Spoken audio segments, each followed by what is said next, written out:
On the holiest night of Ramadan, more violence on the streets of occupied East Jerusalem.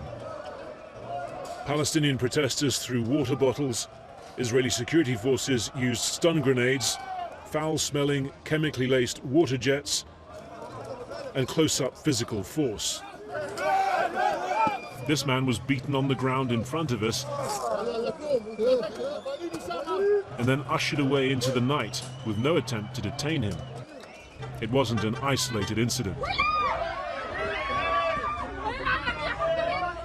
So the period just before and around prayers was relatively calm here at Damascus Gate, but in the last few minutes it's erupted into another night of tension and scuffles. The worry is that another potentially violent night could ensue. In the following hours, that potential was fulfilled. The anger here isn't just about the scenes from Al-Aqsa on Friday when stun grenades were used inside the mosque itself. It's been building over threats to forcibly evict Palestinian families from their homes in the East Jerusalem neighborhood of Sheikh Jarrah. People's solidarity gave us the power to continue with our peaceful resistance. All that we are asking is peaceful solidarity against our eviction. We ask any organization or governments to stand with us and help prevent the forceful evictions in Sheikh Jarrah. We are the rightful owners. We are the owners of the land. All we want is for them to stay away. The forged papers they have do not make them the rightful owners. It's been present since the start of the holy month, when pandemic-weary people found a major post-prayers gathering point barred off. There are concerns of a further deterioration. On Monday, thousands of Jewish Israelis are set to march through the old city's Muslim quarter to mark the Israeli seizure of East Jerusalem in 1967, on the same day as a Supreme Court hearing on the Sheikh Jarrah evictions.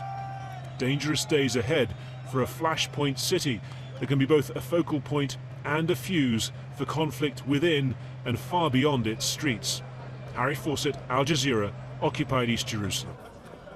Mustafa Barghouti is Secretary General of the Palestinian National Initiative political party.